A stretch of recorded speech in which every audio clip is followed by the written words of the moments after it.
Good morning, St. Francis. It is Monday, September the 13th, 2021, Monday of the 24th week in Ordinary Time, but also the memorial of St. John Chrysostom, a great church leader from the early centuries, the 4th and 5th centuries of Christianity, or the 4th century in Christianity, the 300s. In the Eastern Church, primarily Archbishop of Constantinople. A very complicated figure. He was not well liked by the imperial authority, and so he was exiled many times, brought back and exiled again, because he preached often against abuses in authority. He was one of the first Christians to preach openly about social justice and the necessity for social concerns, especially as practiced by those in leadership, by those who govern others. He was also, unfortunately, a bit problematic because he was a man of his time in destroying the Temple of Artemis, one of the 7 wonders of the world, because he felt it was an abode of demons and devils and whatever it was. So his failure to appreciate the heritage of Greco-Roman culture was sort of a stumbling block in one way.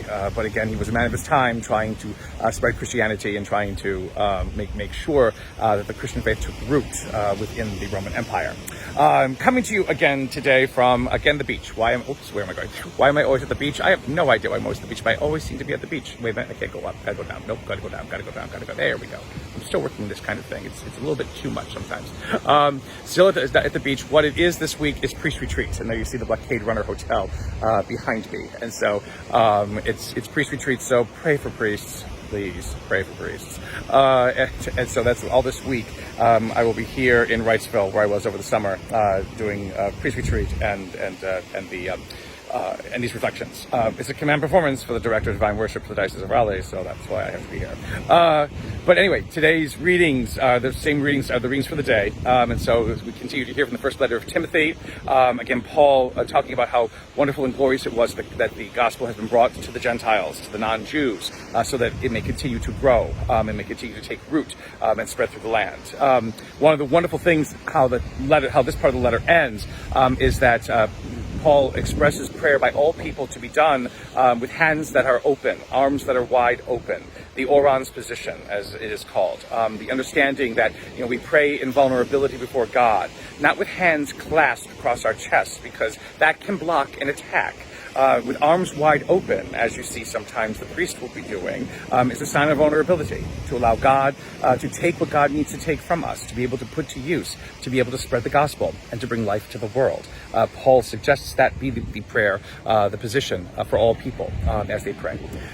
In the gospel today, we hear about the centurion or the Roman official who helps to build a synagogue, who is favorable to Judaism, but who has a sick servant who he loves very much. And so he asks Jesus to come to heal the servant. But while Jesus gets the message and decides to come, the servant dies. And the man always says those words, "Don't come under my roof. I'm not worthy. It was nice of you to think about, helping my servant, but it's over. He's dead."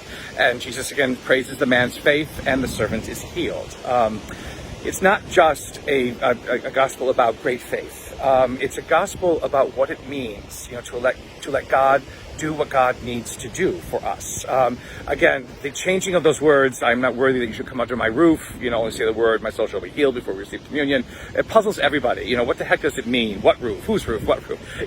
What it means essentially is that nothing stands in the way of God being able to do good for us. Nothing stands in the way of God being able to create wonders in our lives. Nothing stands in the way for God to do what must be done so that we might have life and have it to its fullest. The only ones who stand in the way are us. It's not about worthiness. It's not about merit. It's not about who should receive this, who should not receive this. It's not about trying to make the Eucharist into a prize. It has been demonstrating the fact that it is a necessity that God recognizes we need, and so God gives it to us. Yes, we're not worthy. Don't come under my roof, and God still does. Try to keep God out, and you will, be frustrated and whatever trying. You can't keep God out. So stop trying to do it.